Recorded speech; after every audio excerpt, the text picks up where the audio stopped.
Hello everyone.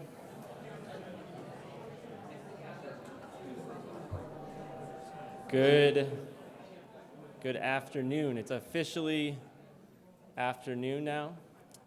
Thank you everyone for joining us for our second plenary session of the State of Lake Huron Conference. Hopefully everyone's staying on their toes. I don't think the coffee has ran out yet there, so please know that there's a session this afternoon, technical session, and then this evening we have some activities planned. Come back to this room for some pizza and a little bit of a wrap-up if you want to stay. We're also going to be showing a movie in here as well, and field trip sign up if you really want to get out tomorrow and stretch your feet and go see some cool things. Stop at the registration table. So we have a few things planned during the plenary, so please enjoy the show. And lunch again is going to be down in the same area we were yesterday. So the first part of our plenary is just really allowing us to throw a bunch of information at you about the state of Lake Huron. And this sort of stems from really the template of the State of Lake Michigan program is, let's sort of keep assimilating as much information as we can about what we've heard. And Liz LaPlante from the US EPA is going to attempt to do that for us pretty fast, and she's the program manager for the LAMP program for Lake Huron. So, Liz. Thanks, Ed. I'm going to whip through this pretty fast because I know we're on a really short time frame. So first off, I wanted to thank everyone for coming to this. This is the first ever Lake Huron-IAGLR State of Lake Conference, and it follows on the first LAMP for Lake Huron ever. So this shows that we are really increasing the visibility of Lake Huron. It's no longer going to be the forgotten lake. And you guys are all part of this, and we're going to make this much higher visibility and much higher in importance. And if you haven't read the LAMP, I highly recommend that you do that. If you can only read a little bit, read the actions. I'm going to talk a little bit about that today. But make no mistake, all of you who have been toiling in anonymity over the last 4 or 5 years, your work counts. It really does. We are not only going to use it for the CSMI, we're using it in the LAMP, and we're using it to do actions to protect, restore, and maintain Lake Huron. So I just want to give kudos to all of you. It's a new day in Lake Huron, and you guys are part of it. So very quickly, I'm just going to talk a little bit about the state of the lake ecosystem. I'll talk a little bit about the LAMP, CSMI, and then kind of next steps. So what is the LAMP? Let's go back, and I know some of you in the work group are rolling their eyes. We've seen this before. But I want to impress upon you that before 2012, the LAMPs were really not at the level they are at now. The 2012 Great Lakes Water Quality Agreement Amendment purposefully elevated the LAMPs up here. So they are now the main strategy for how we protect, restore, and maintain the Great Lakes. So if you have children who don't understand what mommy and daddy do, you say, you know what, I'm putting together the main plan for how we're going to protect your lake. That's what the LAMP is. And it was specifically elevated in the agreement. It's right there, Annex 2. There's a lot of annexes. I won't go through those, although the science annex is very important to this group in here. So lake-wide management, what is this? Well, it's an open process to answer, how's the lake doing? What is stressing the lake? That's where you guys come in. I mean, we've been sitting through 2 days of hearing what is happening to the lake, what's stressing it. I mean, and the level and the quality of the presentations have just been amazing. And you guys are creating new information in real time. And then what additional actions are necessary? That's where the LAMP comes in and the LAMP work group. And I'll talk about that in a second. So what you guys are doing, are you giving information to the policymakers and the people that are going to be doing government interventions and to matching the funding to what you're finding.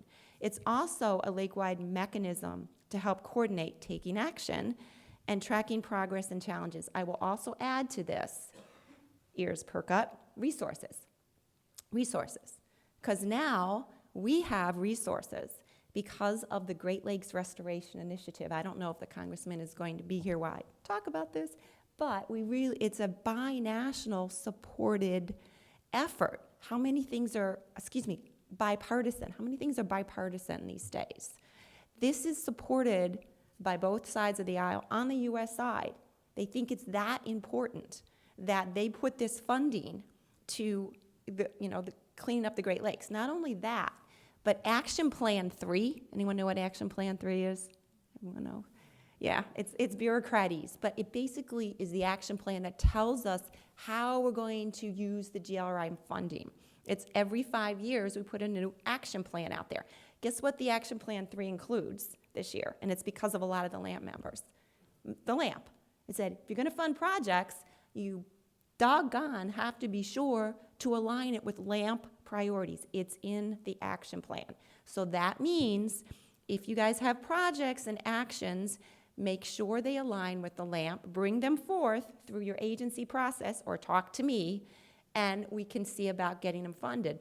One thing I'm a little puzzled about is there is, 43 actions in the LAMP. And we need projects. We need projects to be given forth so that we can fund them. And so far, there's not been a lot of projects given forth to implement the LAMP. One of the things I'm going to talk about, I'm going to embarrass Breton, but Breton Jordan Small has been trying to do a restoration of Saginaw Bay Reef for a long time. We put it in the LAMP, and actually it was one of the priority actions. And even before the LAMP was finalized, we got the go-ahead to fund it. And it hadn't been funded for many years, right, Breton? And it got funded, and it was just completed. So I just want to put a marker in there. If you have projects out there and that align with the Lake Huron LAMP, which means you're going to have to read the LAMP, you need to be putting them forward. We have money, okay? So what does the LAMP say about lake conditions, stressors, and actions being taken? Let's talk about that. So overall, we have this thing called the State of Lake Huron. We have this report. It comes out every 3 years. We present it at what's called the Binational Forum. We just had that in June.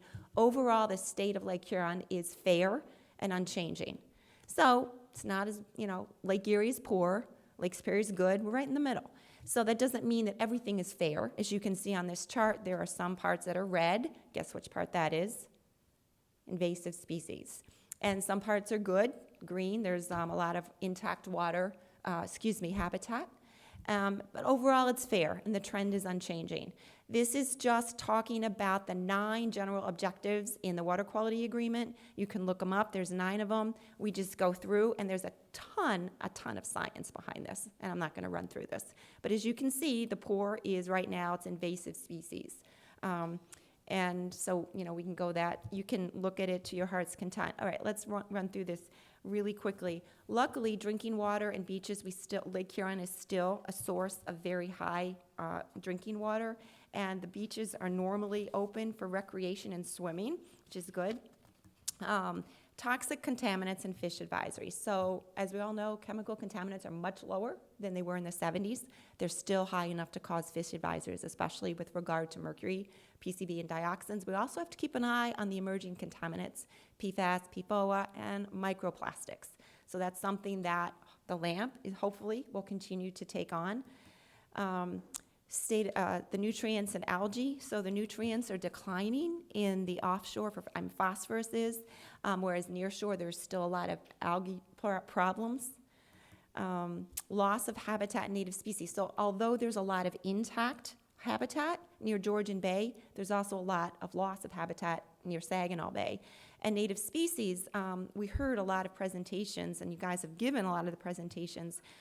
They're still declining, some of the native species, and obviously invasive species is one of the biggest problems. This is the round goby. We also have the sea lamprey and the mussels, although some of the good news that we've been hearing over the last couple days is that the sea lamprey strikes are down and near target. Some of the other things that I've heard is this is in real time now, thanks to Steve Riley and his group, but bloater seems to be increasing.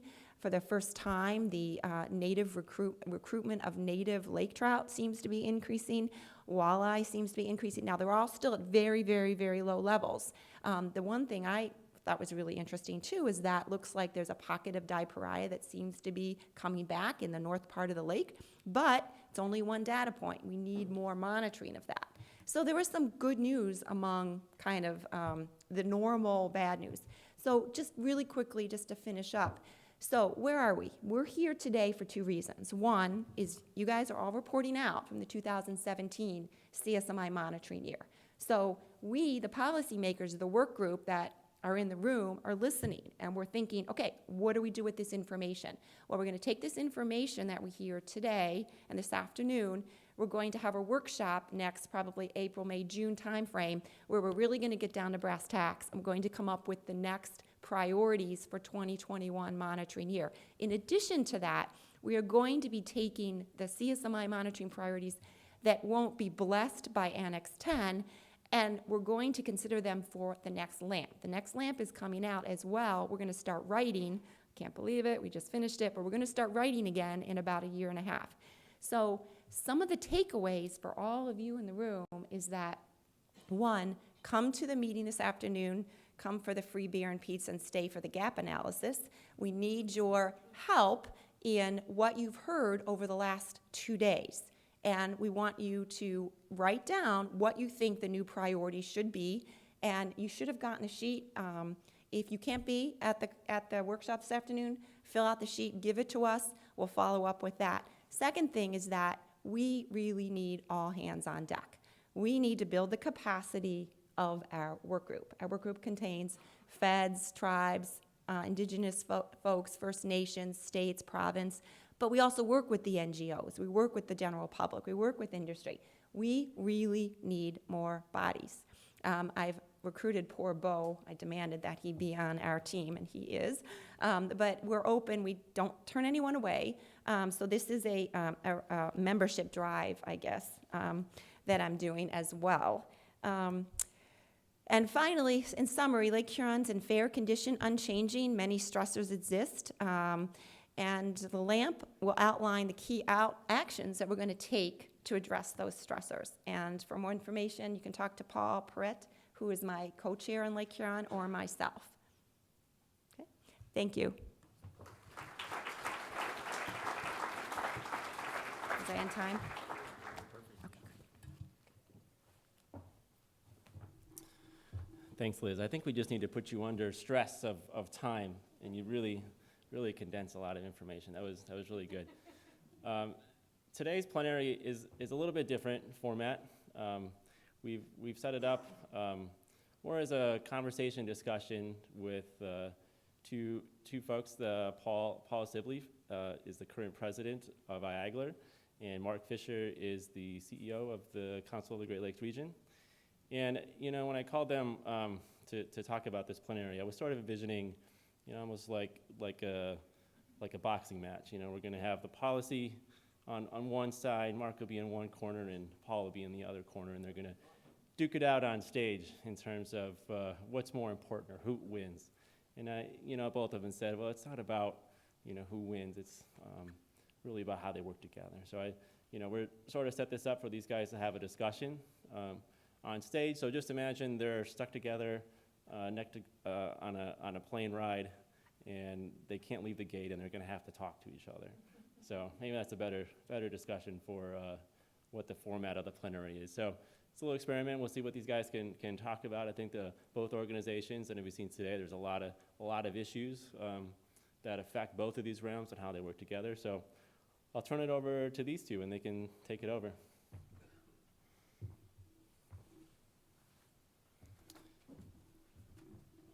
And we'll ding the bell if it gets too ugly, okay? I like the boxing match.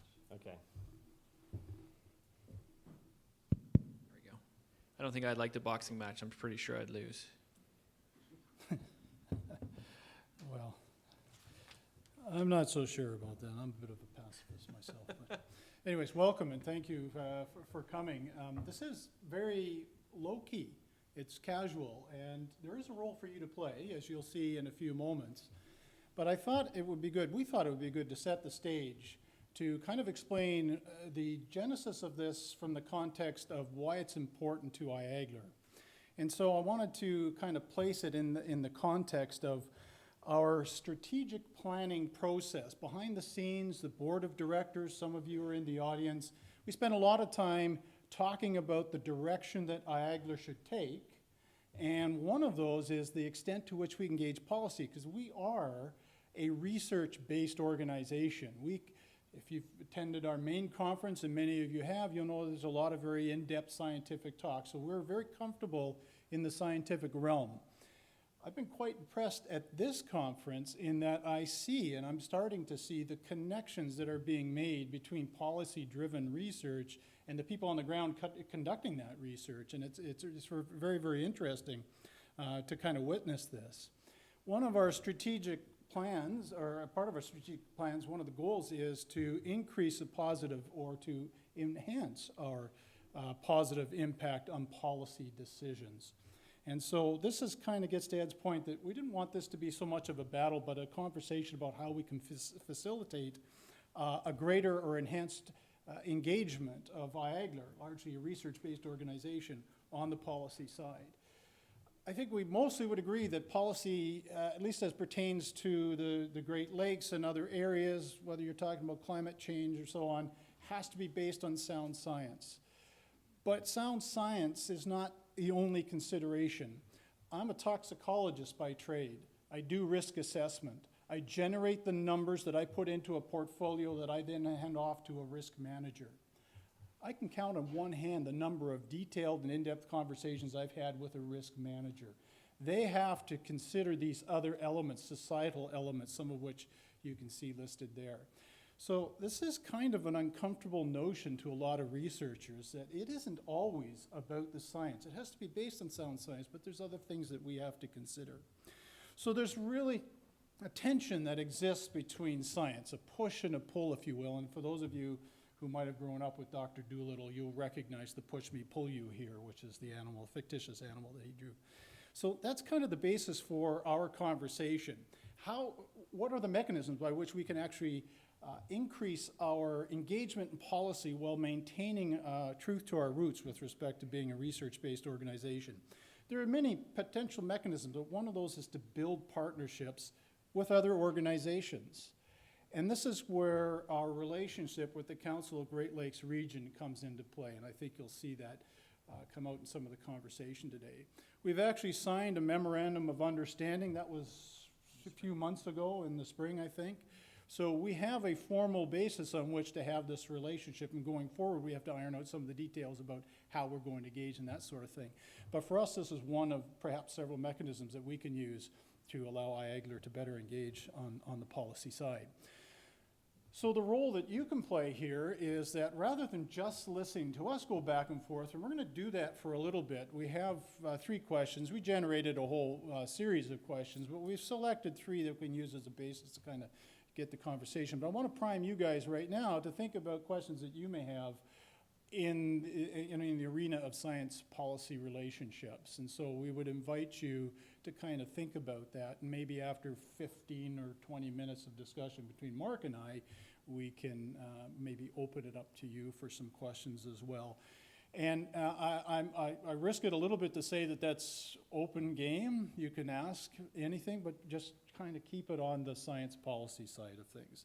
And maybe some of what we'll talk about, we'll cover some of that. So the first question we have then, and I'll turn it over to Mark because I've been talking a little bit too much here, is what kind of opportunities exist? I'm going to have to look at here because I can't read the screen. Exist for IAGLR to engage government and industry. So what are the mechanisms, if you will, by which we can do that, and how can we best address the differences that may arise in creating these relationships and so on?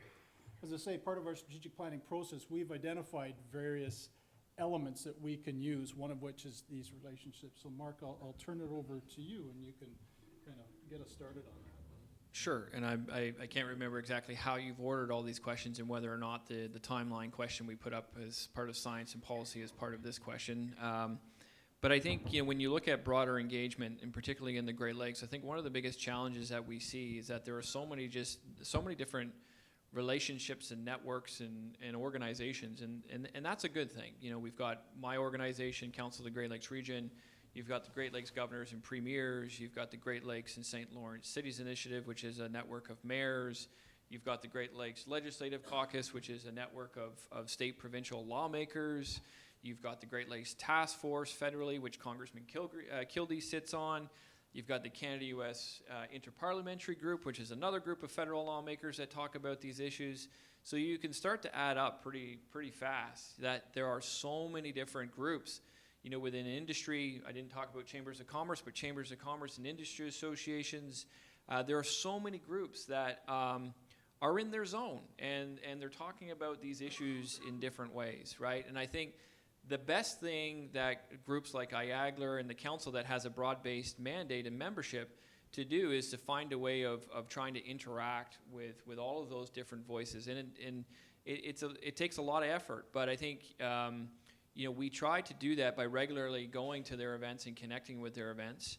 And so the outreach is important. But it's also creating opportunities like this where you can draw them into your own family. And so our event, just to give an example, the Great Lakes Economic Forum, is really our signature event for trying to bring business to the table, to try and bring academia into the conversations and different levels of government and what have you. So I think, thinking creatively about how you use this event, and it's very much a science-driven conversation and a science-driven event, which I think is great. But, having Congressman Kildee here and perhaps having others here in the future on a lake-by-lake basis really gives you an opportunity to expose them to a different conversation that they might not naturally be exposed to. And doing it in a way where, just for example, if you go to Washington or Ottawa, they're dealing with a million issues every minute, right? And so it's hard for them to really, absorb what you're telling them. So I think using these kind of forum in the future, and broadening out the audience a little bit, I think will help, create that science policy interface in perhaps a more unique way, and those relationships which are so important.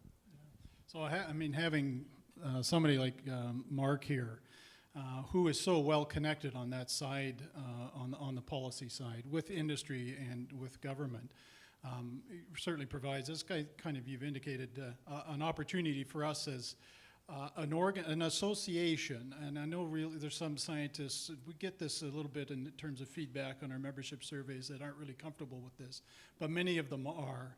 And they want to know that the good science that we have here, that we generate as scientists in IAGLR and elsewhere. This is not a problem just facing IAGLR. I've been the president of other societies, and we have the same sort of issue, how best to engage on the policy side and make that wealth of science that we have at our disposal, that you are all generating in part, made available in a more fluid way, so that you create those channels of conversation and discussion between the risk assessor and the risk manager. And I think we've all probably been in that situation where we've seen a policy that's been developed, and we look at the policy and think, but that doesn't really reflect my scientific understanding of that situation. In part, it's because other factors had to be considered. In part, unfortunately, it's also politically driven to some extent, and we may get into that in our third question a little bit, but to be able to have somebody like Mark who can make those connections and allow us to present our good science in a way that's just not insular, i.e. at our annual conference or published in our journal, those are all important. But we now have the opportunity to extend beyond that. So I think it has the potential to be a great partnership. And you can tell us where that good science can go, and who needs it. Well, just to give you another example, I don't know if Sherry Lee from Bruce Power is in the room or not. I think she was supposed to be coming to the conference. But, we started a project with them about a year ago. It's a 3-year project where, the company is wanting to learn more about, climate change trends and risks and what it means not only for Lake Huron, but also for the broader watershed, because they obviously want to know sort of how that's going to change the way that they think about their operations. But obviously as a big company, they have an opportunity to use their investment in research to help develop knowledge that's useful for the surrounding community, whether it's the First Nation, Métis communities, farmers, coastal communities. And so, again, thinking about how the research community, is able to connect into these unique partnerships, again, whether it's government or if it's business. I'm definitely seeing an increase in companies wanting to engage in a much more dynamic way in helping them understand big and complicated problems. And in this Bruce Power project, we're doing it in partnership with the University of Toronto. And even for them, we're bringing in environmental science, we're bringing in the atmospheric side, we're bringing in the computer science side, we're bringing in the engineering side. first thing they said to me when we sat down as a project team is, we've never talked to each other before. And so even for them, within the university setting, it's become a unique project because it becomes cross-departmental, and they're able to use different resources to solve some research questions that they have as well, that happens to be relevant for the company at the same time. So trying to find some of those unique partnerships as well, I think, is another way of advancing IAGLR's agenda. Yeah, I've been really surprised. A couple of thoughts. Even at this conference, the number of talks I've been to, at least 3 or 4, where somebody puts their hand up in the audience and says, well, were you aware of X doing Y? Well, no, we didn't know that. So already, I mean, and some of those are more on the management side, some of them are more on the scientific side. So there's connections that are made there. And this is what I'm really looking forward to with our partnership, is that you can identify the people that we need to engage with. One of the things, I mean, we're going through a federal election in Canada right now, and it is remarkable. I think for the first time that I can ever remember, even though the federal politicians are downplaying the conversation about the environment, the public is primed, especially with respect to climate change. It is the leading issue at the doorstep for most politicians. And when you've got, many of you may not know Stephen Lewis. He's an ex-leader of the NDP party in Ontario. He and David Suzuki went on a short tour in southern Ontario, mostly targeting universities, because that's where a lot of the energy for interest in climate change is being generated. But they're saying this has to be the foremost issue discussed in the election, even though it's not. It's prominent, but it's not. So there is a real growing appetite, despite, and again, we might talk about this a little bit later, despite some of the populist movement that exists out there, to start engaging more between the scientists. I mean, the science in climate change, but it could be Great Lakes we're talking about, is generated by, people like ourselves in the room.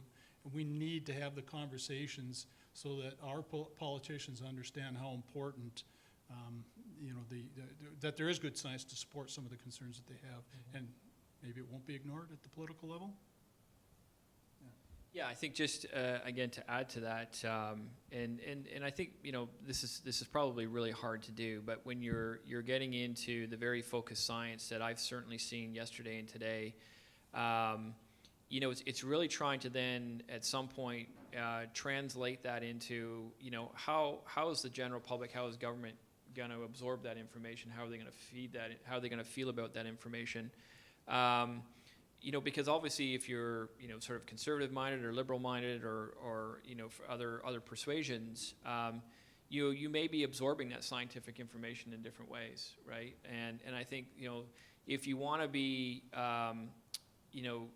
especially with some of these bigger thorny issues like climate change and carbon pricing, as you think through that scientific process and what the different solutions are for moving forward, I think being able to be a bit of a translator in saying that, this is the preferred path, but there are other paths that can get you from point A to point B as well, right? And doing some of that translation, because I feel, based on my experience, if you don't do that, we run into a situation right now with carbon pricing or cap and trade where it's A or B, it's black or white, right? And so, there's a lot of science that goes into some of that decision making, but if we make it that binary and we don't give people from different political ideologies, different pathways, we get into these unnecessary fights where it's like you either have to pick carbon pricing or you don't pick carbon pricing, right? So I think, as scientists that are really expert in understanding your field, I think it's, being able to also give advice about, and we know that this is going to be received differently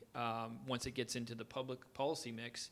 So what are some of the different solutions and pathways that people can think about that ultimately keep you progressing forward? It might not be as fast as you'd like, but it keeps you progressing forward in some way, as opposed to making the issue so binary or black and white, where it's like you either adopt it or you don't adopt it, and then if they don't adopt it, you're stuck. And you might be stuck for 4 years, you might be stuck for 8 years, before somebody comes in and says, yeah, you know what that person said 8 years ago was right, so let's get on track with that, but you're already 8 years behind, if not more.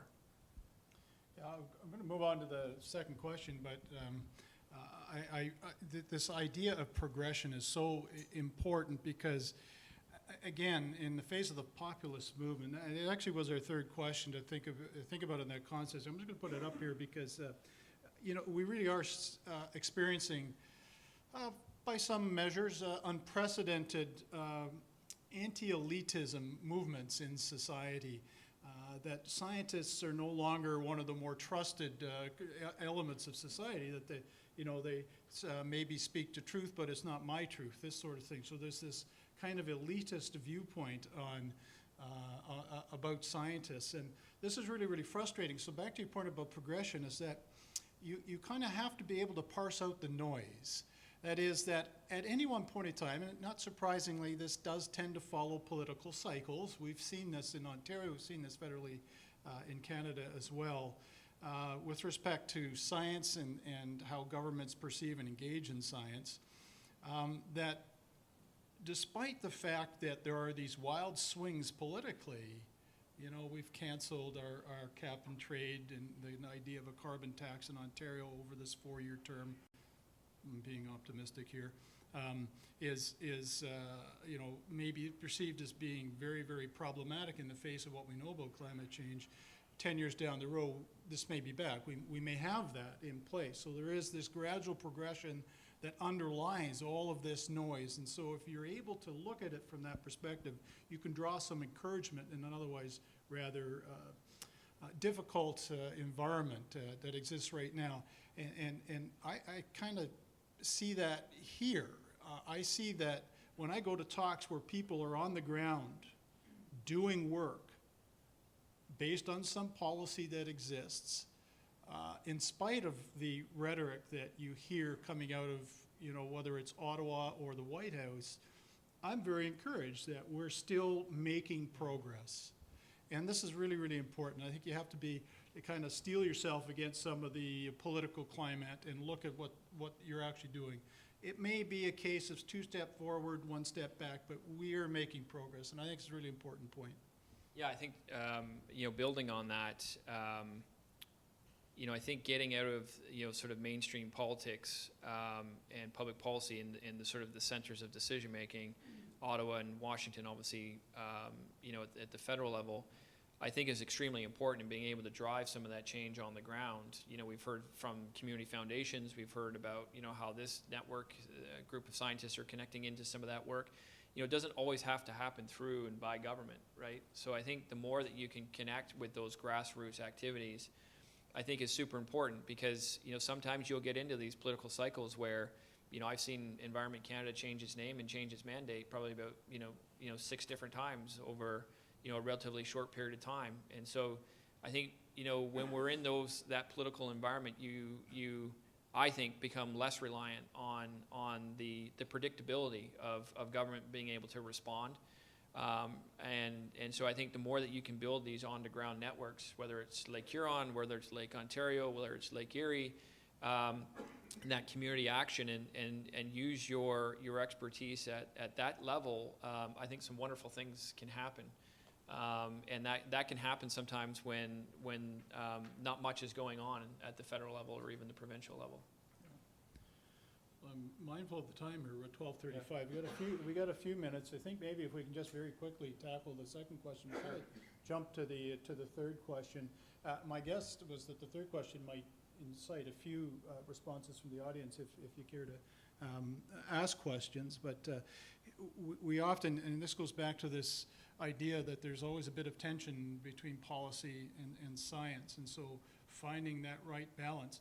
And balance, in this sense, I don't mean as 50-50. I mean a balance that is good for policymakers and for scientists, as embodied by agents or associations like IAGLR or others that I've been affiliated with. So how do we manage these kind of competing approaches? And I know you've got some thoughts on that, Mark. Yeah, well, I think it's a really real issue, and I would certainly welcome other people's reflections on that. But the difference in the timelines, I think, between good science and public policy are very different.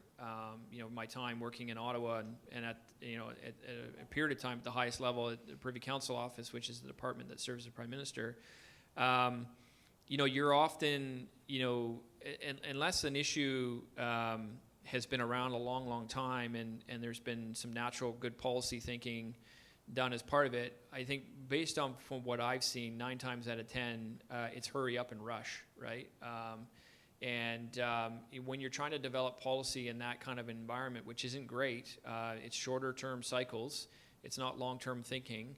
You're trying to grab, whatever you can from different departments and different stakeholders to try and formulate something that makes sense to people. So, we're under, the policy community is often under great pressure increasingly these days to formalize a policy response, legislative or regulatory, that is trying to capture a bit of the science, but also is being reflective of that political pressure, which is a 4-year cycle, that public pressure, which can be immediate, and that's not always a smooth process, right? So I think, what I've, tried to do, and this partly because I come from a science background, and is to really, try to spend some time, obviously, reflecting on it. And I know that when I'm looking at something, it's not going to be 100% precise. So I will take 60%, in terms of some scientific understanding or trends to help me think through a process, because waiting for the 100%, might be another 5 years down the road, and it's too late because I got to respond to that issue right now. And I think that's some of the biggest challenges policymakers face is how do you reflect science in your public policy, know that some of the science is still ongoing and it's not perfect, right? But you still need to respond to it, in that moment. Yeah, it's problematic because as a scientist, we think about confidence intervals and uncertainty, and we want to characterize that uncertainty as much as possible. I know certainly in the toxicology world we want to do that because we want to make sure that whether it's an ecosystem or a human, that they are protected and they are protected well. So, but in getting to that point, we often suffer from paralysis by analysis, and we don't get that data. You're asking for the data. Says, well, we're not really comfortable releasing it yet because we need to do this, that, or the other. So I appreciate that you're operating in real time and addressing some of those non-science issues that are just very, very important to address. So there is, I don't know what the level is. You mentioned 60%, but that's just a number that could be 80%, it could be 40%. It really depends on the urgency of the situation, how you need to respond. But what people need to realize is that the science doesn't stop there. You can develop a policy, and you might not be 100% certain about the science that underpins that policy. But as the science accrues, and as more and more comes along, you can modify those policies. Political problems notwithstanding, you can modify those policies. So it's kind of an iterative process, and I think that's good. I think there's a tendency often to be very precautionary. You're familiar with the precautionary principle. Again, in my world, this tends to be very, very strong in Europe, less so in North America. The idea that you should act now and create a policy that doesn't really, it's founded on science, but you don't have a lot of certainty, but because in the minds of the people who want to implement the policy, it's urgent, it's needed, we need to do it now. But the risk is that you're going to get it wrong, or that you're going to cost an industry or maybe a government a lot of money by inducing that policy that could end up being wrong. So it's really hard to know where that balance needs to exist. But I also think that that's where the relationship between science and policy can be stronger. And I talked about that solution set, those pathways before. I think somebody who's in a position of having to move or advance a policy idea forward, if they have those relationships on the science side, you can think through together the variations between option A, option B, option C, and sort of what's the upside downside risk, right? And trying to mitigate some of that uncertainty that it might exist on the science side. But if policymakers are doing that in absence of that relationship with the scientific community, I think there's real danger in getting it wrong. And so I think that just reinforces the importance of creating those policy science relationships going forward. And they don't always exist well in departments, right? I think every department has got science and policy managed and aligned in different ways. and you hope that at some level, somebody is bringing the two together, but, that's not always the case. But I think it's critical that those relationships get formed somewhere, whether it's in the region or, in the political capitals. Yeah, well, again, as one of those insular scientists, I recognize the importance of these connections, and the latter stages of my career, I've been really interested in my case, risk communication. But that means talking with risk managers and the people who are involved with managing and developing policy. So we've talked for a few minutes about this science policy issue. I'd be interested to maybe hear some questions from you. We are currently waiting for our congressman to show up, so between now and... Congressman Kildy's here. All right. Sorry, I didn't notice you come in. Okay, we won't let's rag take the a couple puck for of too much questions. longer. We'll just take a couple more questions, and then we'll have you up, Congressman. That's great. Thanks for being here. Mary. Yes, I have an issue where there's a huge gap between the science and the policy right now.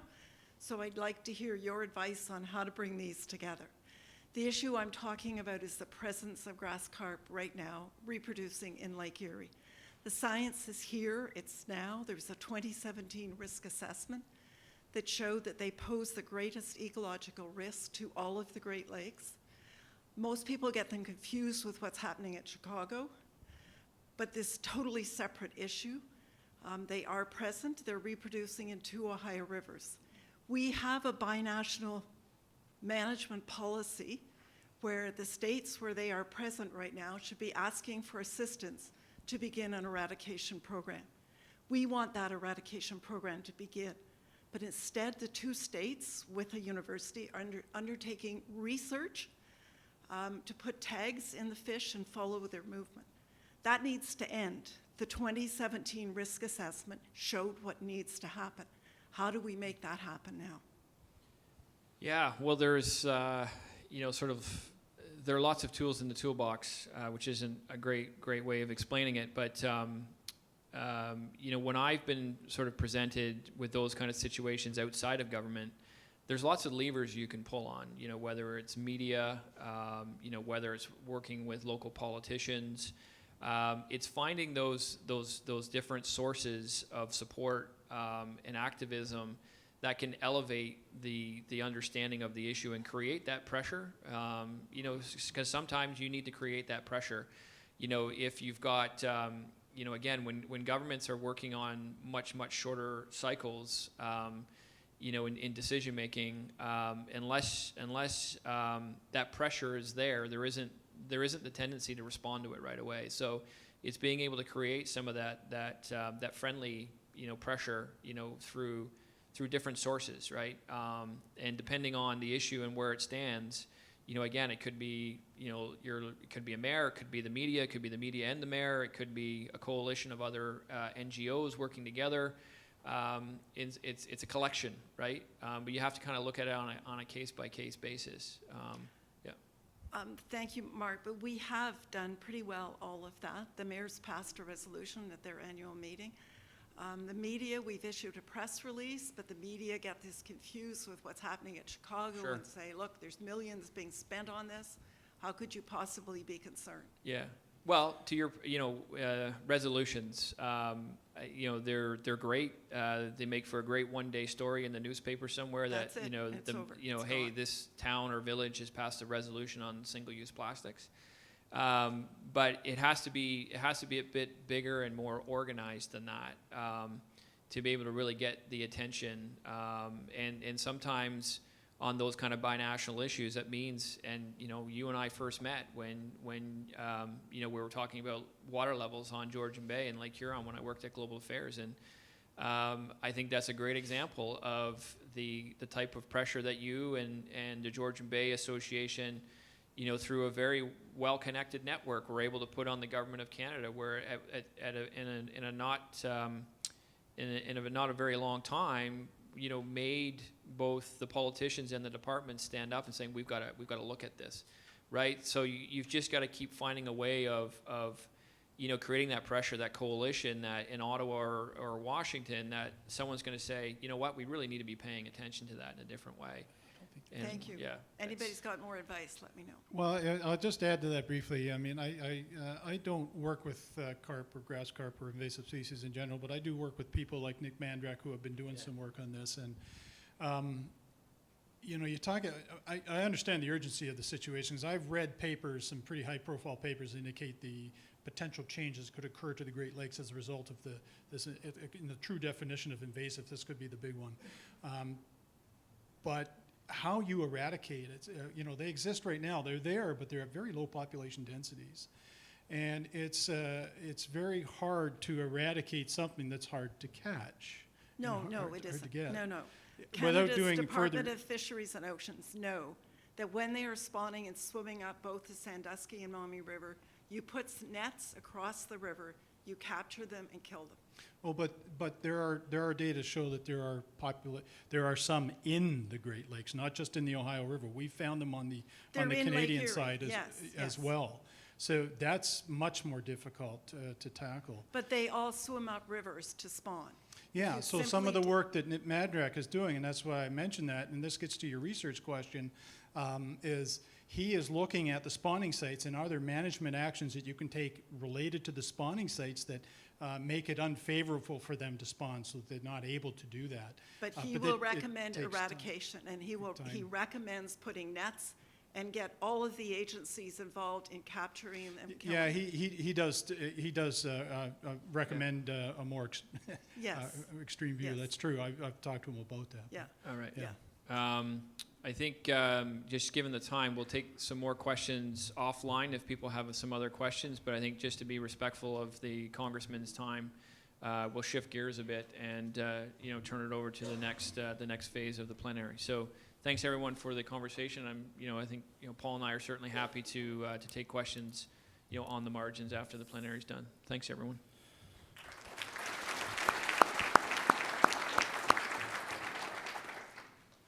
Okay, so it's my pleasure to introduce Congressman Dan Kilgee, who was born and raised in Flint, so a local boy, as it were, and a lifelong Michigander. Congressman Dan Kilgee holds various leadership positions in Congress as Chief Deputy Whip, part of the Democratic leadership team in the 116th Congress. He acts as an important liaison among members of Congress and the leadership to build support for Democratic priorities and legislation. Congressman Kilgee serves on the prestigious Ways and Means Committee, the oldest and one of the most powerful committees in the U.S. House of Representatives. On the committee, Congressman Kilgee works to lower the costs of health care premiums and prescription drugs, protect Social Security and Medicare, negotiate fair trade deals, and create a tax system that benefits working families. The committee also has a vast jurisdiction over important programs including unemployment insurance, enforcement of child support laws, temporary assistance for needy families, and foster care and adoption programs. So obviously a very active individual. So it's my pleasure, and join me in welcoming Dan Kilgee.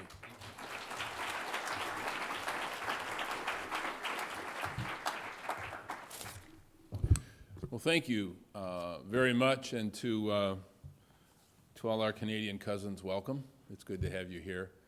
The relationship between our two nations is defined by many things, but no, I think, stronger defining characteristic between the connection of the U.S. and Canada is defined by our shared responsibility, our shared stewardship of the greatest freshwater source on the planet. And actually, we always say the greatest freshwater source on the planet. And there are some scientists here. I don't know if any of you are astronomers. It's probably the greatest freshwater source in the known universe. We ought to just say that. I mean, why are we holding ourselves back? It's a really important responsibility that I take quite seriously. And I enjoyed listening to the discussion because I think there is, an unfortunate tendency among people in my line of work to think that you get smarter after you get elected to public office. There's a certain amount of evidence that the trend is in the opposite direction. I'm not a scientist. But I rely heavily upon and trust science in the decisions that we make. And I think there's often this sense that people in public policy, in the public policy arena, aren't attuned or versed enough in these questions that find their solutions really rooted in good science, that we ignore them. I think the truth is a little bit more nuanced than that. I think the problem, and the previous two speakers touched on this to an extent, the problem has more to do with the time frame over which we measure the quality and the value of the decisions that we make. If somehow I could wave a wand and change the way public decisions are made, there are lots of things I would like to do. In fact, right now, you might guess, I might make a couple of personnel changes.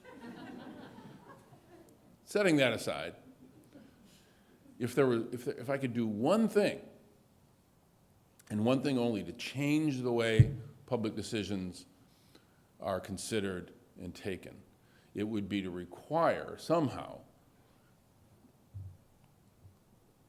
the time frame over which we measure the efficacy of our choices to be altered, so that we can only consider the most immediate consideration beginning, say, in a decade, and then some consideration for the next 50 years, but most of our consideration for the next century or more. It would change the way we view issues around infrastructure, around public education, around all the investments that we make in human capital, because the return on those investments very often is delayed for some period of time, particularly when it comes to educating young children. But there's no more profound an area where the better understanding of public policy and the way public policy is informed by science would have a dramatic effect if we were somehow forced to think about the implications of the choices we're making in the future and not relying on results to have to be fully delivered before the next balance sheet is written or before the next election is held. It's just a frighteningly short-sighted approach that all too often pervades the public policy decision-making process and is the reason that science is not as carefully considered in those calculations as they should be. Because very often, what science will inform us of is that the choices we're making may have some short-term cost, but has really incredible long-term value. And there's no, I think when we talk about the health and life of the Great Lakes, there's no, I think, better example of that. And I'll just take a couple of minutes because I know there's lots going on, but I want to touch on a couple of specific areas. You know, I'm very fortunate. I have this district that includes my hometown of Flint, which I'm sure many of you know the recent history of that community and all the challenges that it faces. But I also have 118 miles of Lake Huron shoreline. So I take as a personal responsibility my effort to protect that. And one of the ways we've been trying to protect that from a policy standpoint is to make sure that our effort nationally in the US to restore the lakes, to make up for our poor stewardship in the past, is to fully fund those efforts to clean up the mess that we helped to create through the Great Lakes Restoration Initiative. And very often, I think when people think about or see what's happening in our national conversation, the assumption is that it is such a divisive environment, that it's such a caustic environment, that we can't seem to get together across partisan lines and across geography to solve problems. In this particular case, largely with help of a lot of people in this room who've been voices for this, we've been able to overcome that. And again, this past year, the 45 of us that are really invested in the Great Lakes, Democrats and Republicans, people across the states, members of Congress, got together to overcome what was a 90% cut in the Great Lakes Restoration Initiative proposed by the current president. And we overcame that. But it doesn't happen without voices. It doesn't happen just because we believe in it. We need the strength of the voices of people who understand the lakes both in terms of the aesthetic value that they present, the economic value that they present, but also the need to apply good measures founded on good science to restore that which we have not managed so very well in the last several decades. So we overcame that, and I think that was a step in the right direction. The other point, two other things that I wanted to touch on, and then I don't know if you'll have time for questions or not, but I'd be happy to take any, even about the most difficult subject of all that's facing Congress right now, which is grass carp.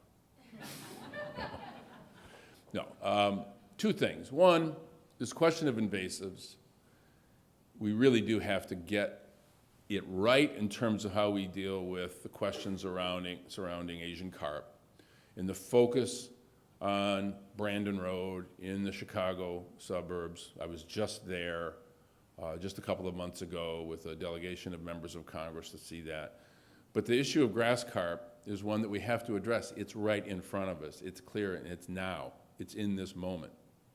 And we are taking some steps. Like, for example, in this budget, I offered an amendment to increase the funding for eradication of grass carp in those areas where we know it's where there is a presence of spawning sites in those rivers.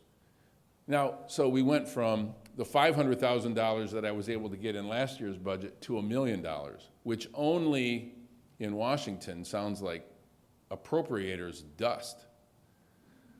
We need about $10 million based on what we know just about grass carp, just in those locations, to be able to fully fund an eradication effort that gets to the problem at the scale that is required.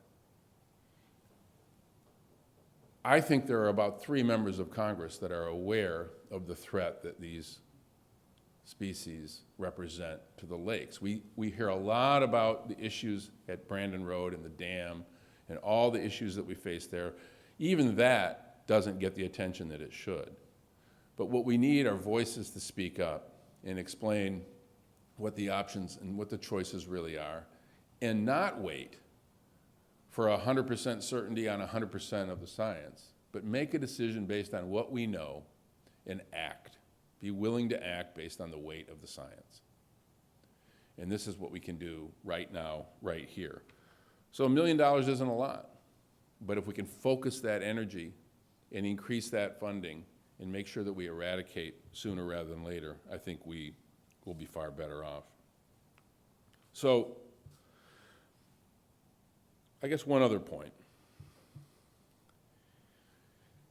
You know, even though it is not presenting an immediate threat to the Great Lakes itself right now, the Great Lakes ecosystem, our surface water, our groundwater, certainly drinking water, is being threatened, and has been for a while, by chemical compounds that we are now becoming to understand are a real serious threat to human health, and that is this whole family of chemicals that we know as PFAS. I'm not sure how many of you have been working on this issue, but it's really one of those questions that is going to be a career for some people. It's going to be with us for some time. And what we need are more voices stepping up and helping explain what it means to have the weight of science, coming to the conclusion that we need to act on this, and not have science used, the process of scientific discovery being used against us in the struggle that we are in right now to try to fight against efforts to clean up these dangerous chemicals that are so present and so dangerous. And I say it this way. I was at a hearing just recently where members, leaders of the 3 principal companies producing these chemicals, almost in unison were saying that the science is unclear as to whether PFAS presents a threat to human health.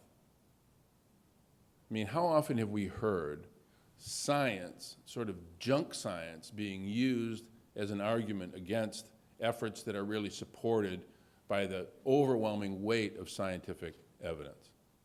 The reason it works, the reason it succeeds, is because if you're not at the table to refute that notion, to refute those claims, they are taken as fact by people who will search, people that I work with on a regular basis, who will search for any excuse to not take bold action in the aim of protecting public health and ultimately in the aim of protecting those industries that they want to coddle. Unless we speak up, unless our voices are heard, we're not going to win this fight. And so I'm really happy to hear the discussion taking place about the very necessary connection between the scientific community and policymakers, because that connection is not strong enough now, as we stand here right now. It is a challenge. It's a challenge that we face when it comes to protecting the Great Lakes. It's a challenge we face on all sorts of big public policy questions that I think will go the wrong way.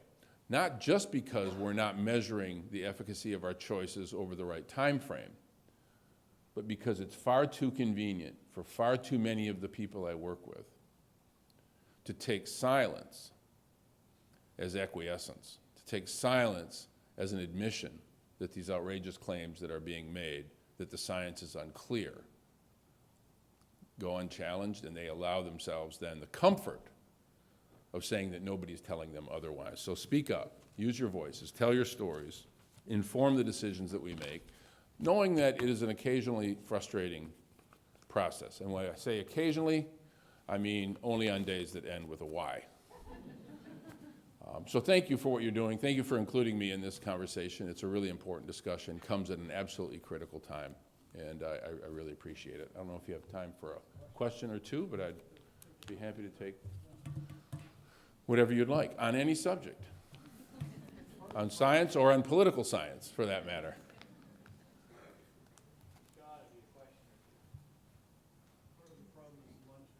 Lunch is next, so let's do lunch. It's a scientific reality that people are getting hungry. But I'll be around actually for that lunch period. Please, the one serious request that I have is that your voices are more important now than ever, and you have to use them. You have to speak up. The choices that are being made right now are really dangerous. And without your voice, they're going to be allowed to go on a path that I think is really unfortunate, with the false comfort of somehow believing that what they're doing is okay, and it's not. Thank you all very, very much.